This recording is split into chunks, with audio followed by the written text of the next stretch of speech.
de ser, com seus modos de viver tão diversos.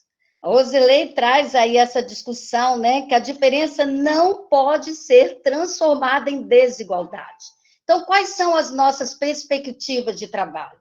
E aí nós apresentamos, então, como perspectiva a interculturalidade. Educativos implementados nas escolas do campo, eles fundamentam no pensamento pedagógico associado à racionalidade técnica. O que é isso?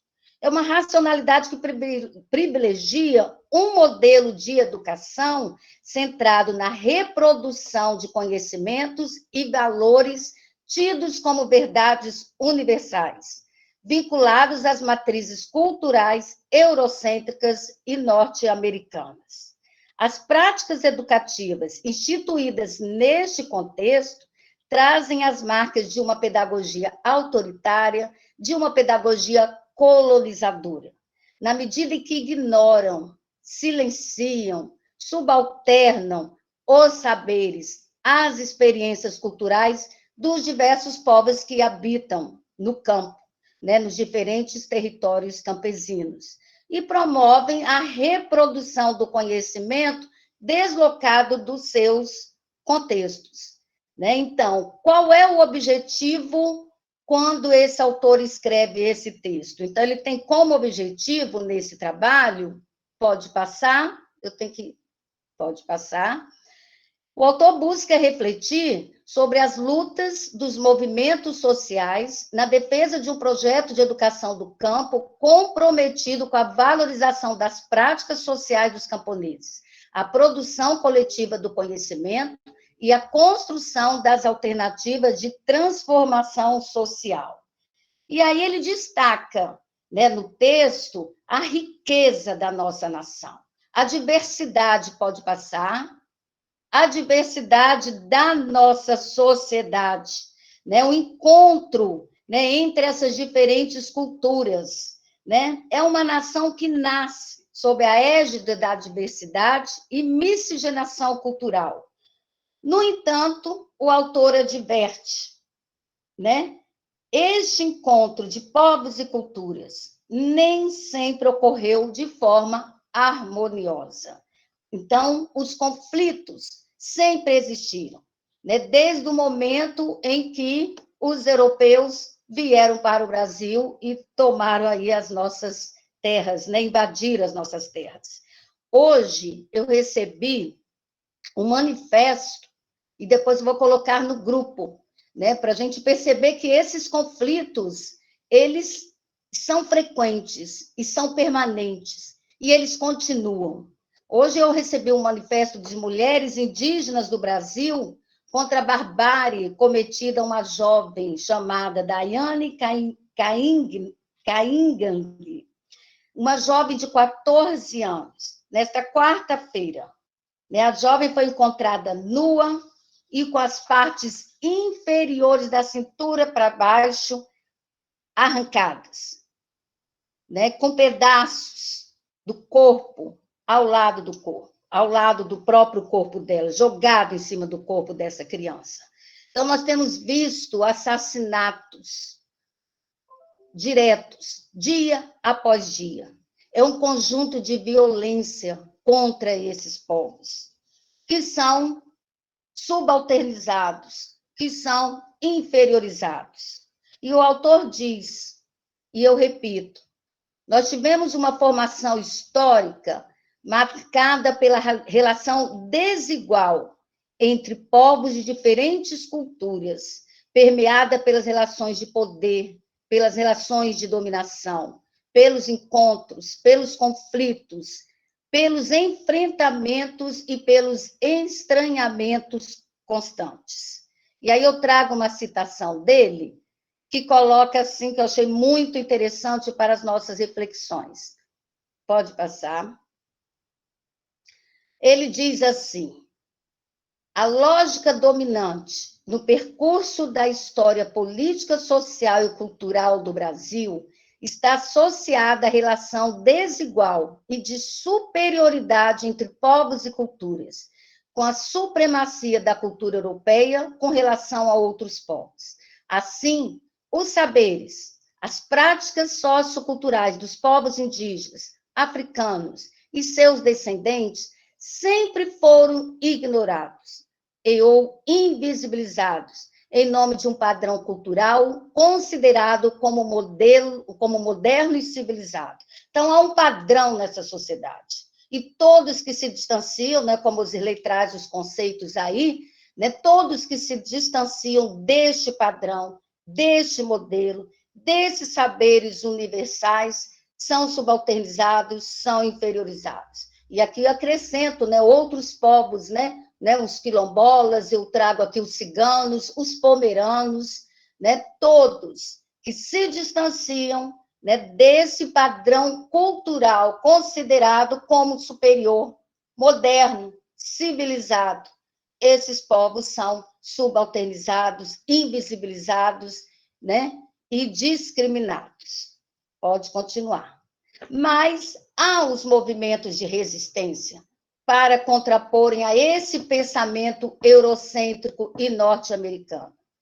E a cada momento, os movimentos sociais, principalmente os movimentos sociais do campo, e aí eu destaco o MST, né, que vem, de fato, neste movimento de resistência para contrapor a este modelo de sociedade, né, que vem se apresentando. Né, são movimentos vinculados a esses grupos sociais considerados minoritários. Né, agora mesmo eu falei esse movimento das mulheres indígenas, é um movimento forte, né, nesse país, na América Latina também, né, para contrapor esse modelo. E nós temos que entrar nesses movimentos, nós temos que fazer parte desse movimento, porque não dá mais para aceitar essa inferiorização desses povos, principalmente os sujeitos que estão, né, no campo com os quais nós trabalhamos. Né? Essas injustiças sociais, essas violências físicas, simbólicas, que vêm sendo cometidas nesse processo de imposição, de dominação linguística e cultural, nós temos que contrapor, nós temos que combater. E nós, escola sozinhos, não vamos fazer, né, não vamos construir esta outra sociedade que desejamos. Nós temos que estar juntos, nós temos que nos aliar aos movimentos sociais, porque somos todos da classe trabalhadora. Pode continuar, pode passar. Mas temos também conquistas, né? E conquistas também que são resultados dos movimentos sociais, resultados de pesquisadoras que têm se dedicado a essa construção de uma outra educação do campo. E aí o autor traz, né, as diretrizes curriculares nacionais para a educação indígena, né, que foi aprovada em 99, as diretrizes operacionais para a educação básica nas escolas do campo, em 2002, as diretrizes para a educação das relações étnico-raciais e para o ensino de história e cultura afro-brasileira e africana, em 2003, as diretrizes curriculares para a educação escolar quilombola. Então, são perspectivas, né, são diretrizes voltadas para a promoção dessa educação intercultural que se pretende construir para e com os sujeitos do campo. É importante que depois, né, para quem assim desejar, é só baixar no Google, que é muito interessante vocês fazerem um aprofundamento acerca do que cada diretriz dessa traz, né, para essa perspectiva dessa educação do campo, né, intercultural. Então, há essa emergência, né, desse pensamento intercultural no Brasil. Né? São muitos desafios que precisam ser superados no intuito de consolidar políticas educacionais com a implementação de projetos educativos interculturais que favoreça a construção de uma cultura de respeito às diferenças, de convivência democrática em nosso país. Então, a aposta é nessa educação intercultural, né? E aí o autor, pode passar, destaca as contribuições de Paulo Freire nesse debate dessa perspectiva intercultural. Os autores também, né, da América Latina, que vem fazendo esse debate, coloca como marco nessa discussão o debate, né, da educação popular, o debate a partir das contribuições de Paulo Freire. E uma das grandes contribuições desse pensamento freiriano foi o deslocamento dessa discussão para o campo epistemológico da legitimação social do conhecimento produzido pelas classes populares, frente ao processo de negação e silenciamento destes saberes, em detrimento do conhecimento científico. Esses saberes desses sujeitos foram silenciados. E aí Paulo Freire traz essa grande contribuição, né, de trazer para a cena, né, para trazer para o foco, né, esses saberes, né, as línguas, né, desses sujeitos subalternizados, né, que foram impostos, né, por esses projetos ditos como projetos civilizatórios, projetos eurocêntricos. Então, vamos fazer como os autores, né, decoloniais colocam para a gente, né? Vamos fazer um giro epistemológico, né? Colocar à margem, trazer à margem esses saberes dos sujeitos do campo. Acho bem interessante, lá em Santa Maria, a tutora de lá, né, a Solange, está com essa proposta, né, de trazer esses sujeitos, movimentos para o interior das escolas do campo e ouvir esses sujeitos, né? Que conhecimentos são esses? Que saberes são esses? E aí, a partir daí, eles vão estar construindo um memorial, né, um centro de memória em cada escola. Estou louca, assim, igual o professor Irineu, que a gente volte ao trabalho presencial, porque eu também quero visitar as escolas, eu quero conhecer isso mais de perto. Porque é isso, né? Nós temos que ouvir esses sujeitos para conhecermos, né, que conhecimentos, que saberes são esses que foram subalternizados, que foram negligenciados, né, por um conhecimento, né, dito como universal, como superior a esses conhecimentos.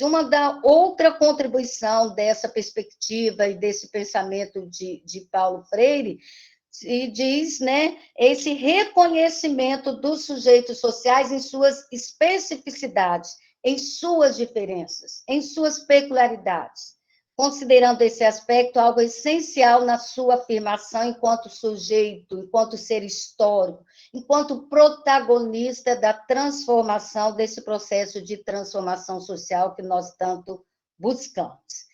E aí, nessa perspectiva, o autor, então, traz dois elementos que são fundantes, né, para essa perspectiva da educação intercultural.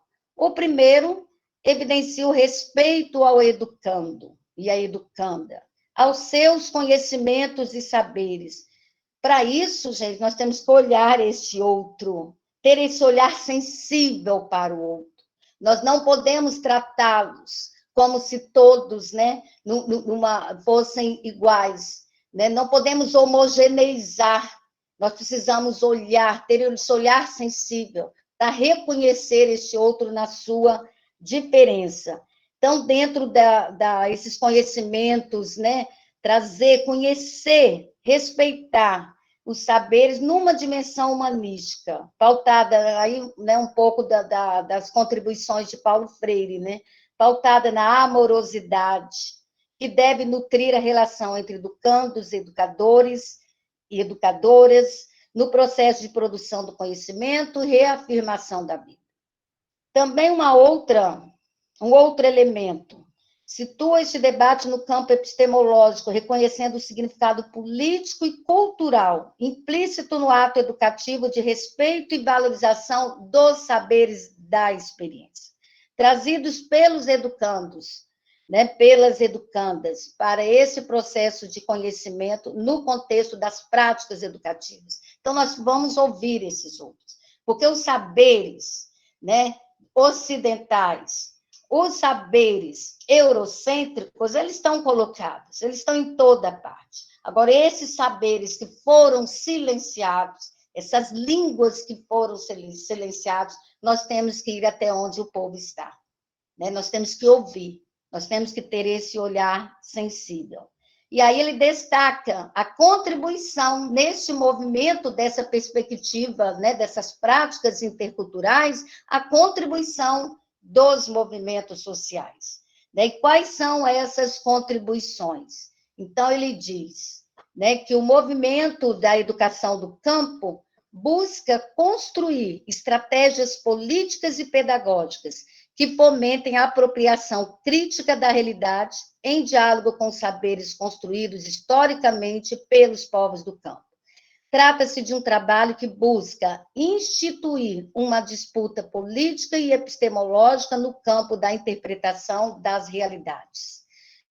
Uma outra contribuição: as políticas da educação do campo e suas propostas curriculares precisam dialogar com os sujeitos do campo. Uma das situações limites colocada nos dois polos que eu estou participando é o distanciamento da comunidade com a escola. Não dá para pensar nessa proposta de educação do campo com esse distanciamento. Nós temos que superar esse distanciamento. Esses movimentos têm que entrar e precisam entrar na escola, né? E a escola e vice-versa, né? Precisa fazer parte, né? Então, dialogar com esses sujeitos do campo, né, respeitando suas especificidades sociais, culturais, organizativas, reconhecendo, valorizando as relações estabelecidas com o meio ambiente, o mundo do trabalho, os rituais religiosos, os processos de organização e produção da vida. Então, nós precisamos estar juntos e conhecer e trazer esses saberes para o interior das instituições. Por quê? Porque são saberes diversos, porque são sujeitos diversos. E aí, Caldarte, mais uma vez, traz essa contribuição, né? Esses diferentes sujeitos do campo são os sujeitos com os quais nós trabalhamos, né? Então, são os pequenos agricultores, são os quilombolas, são os povos indígenas, enfim, né? Os agregados, os assalariados rurais, tá? Os pomeranos, que não podemos esquecer, são esses os sujeitos, né, do campo, são os saberes desses sujeitos, né, os fazeres desses sujeitos que nós precisamos trazer para as nossas práticas pedagógicas. E aí, ele traz, né, no texto, uma citação do Arroio, da Caldarte, da Molina, né, para dizer que nós precisamos ter a compreensão que os povos do campo têm uma raiz cultural própria, um jeito de viver e de trabalhar distinto do mundo urbano, e que inclui diferentes maneiras de ver e de se relacionar com o tempo, com o espaço, com o meio ambiente, bem como de viver e de organizar a família, de organizar a comunidade, o trabalho e a educação. Os processos que produzem sua existência vão também se produzindo como seres humanos. Então, o trabalho de valorização, o trabalho de reconhecimento das singularidades, pode passar, e especificidades dos povos do campo no contexto dos projetos educativos, ele possibilita que a população camponesa compreenda que suas especificidades e diferenças culturais não os tornam inferiores aos demais grupos sociais, como historicamente foi propagado pelos discursos ideológicos eurocêntricos. Contribui no reconhecimento e autoafirmação de suas identidades sociais e culturais. Contribui no fortalecimento de uma cultura contra-hegemônica, capaz de contrapor-se aos processos de dominação política e cultural, instituídos no contexto da sociedade capitalista. E para Lima, para esse autor ainda, pode passar ao Zilei, só teremos uma sociedade efetivamente democrática quando os vários grupos sociais forem reconhecidos enquanto produtores de saberes, tiverem seus direitos sociais garantidos e suas práticas sociais reconhecidas incorporadas no contexto das experiências pedagógicas das escolas. Veja o nosso desafio.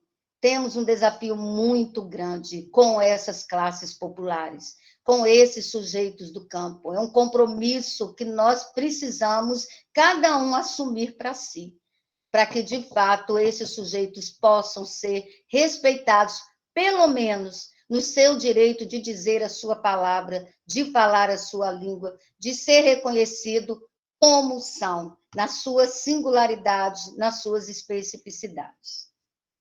E, para finalizar um pouco o texto, né, o debate sobre a diversidade, concordando, né, com o autor, ele precisa estar associado à luta contra as desigualdades, as lutas contra os processos de exclusão e as lutas contra a negação de direitos à população do campo com relação ao acesso aos bens culturais produzidos pela humanidade. Então, qual é o nosso papel de professores, né? Então, segundo este autor, ele diz: os professores precisam estar preparados, né? Preparados tanto no campo ético-político quanto no campo teórico-metodológico, para mediar os conflitos e os embates que surgirão desses diálogos interculturais, possibilitando não a unificação das culturas, e muito menos a negação de sua diversidade, mas a reafirmação de suas diferenças e a compreensão da importância dessa diversidade para a constituição de uma geração que respeite os diferentes modos de ser, de estar com o mundo, engajando-se na defesa de uma sociedade pluricultural. A diversidade, ela deve ser compreendida como luta pelo direito de ser, pode passar, de viver, de falar na sua língua e como movimento de resistência às tentativas de homogeneização e enquadramento sociocultural de sujeitos tão diferentes do ponto de vista da origem familiar, da classe social, da religião, gênero, enfim. As escolas precisam compreender que reconhecer e valorizar as diversidades socioculturais dos camponeses, bem como saberes da experiência, não significa negar aos educandos e educandas o acesso aos conhecimentos científicos e à cultura universal. É claro, gente, que o acesso ao conhecimento sistematizado, ele é condição essencial à superação da lógica da dominação política e ideológica instituída no campo, assim como a construção de novas perspectivas de desenvolvimento pautadas na sustentabilidade que tenham a cultura e os saberes dos camponeses como instrumento de formação e mobilização social. O que se discute é esse processo de superioridade e inferioridade entre os diferentes saberes. Ninguém nega a importância do conhecimento, dos saberes que foram historicamente acumulados pela humanidade, sem, com isso, subalternizar, inferiorizar os saberes, né, em especial que nós estamos aqui falando dos sujeitos do campo, né, com suas línguas, com seus modos de ser, com seus modos de viver, de dançar, de trabalhar, tão distintos, né, tão diferentes. Fechando o texto. Então, as estratégias para o desenvolvimento de práticas educativas interculturais. Então, ele sugere que os projetos educativos construídos na perspectiva intercultural precisam oportunizar aos educandos e educandas tempos e espaços de pesquisa. A pesquisa, né, é o eixo importante, né? A pesquisa como princípio educativo, né, tem que ser fundante nas nossas práticas pedagógicas. Somos pesquisadores e pesquisadoras das nossas práticas, e os nossos educandos, nossos alunos, têm que se perceber também como pesquisadores e pesquisadoras, né, de suas realidades.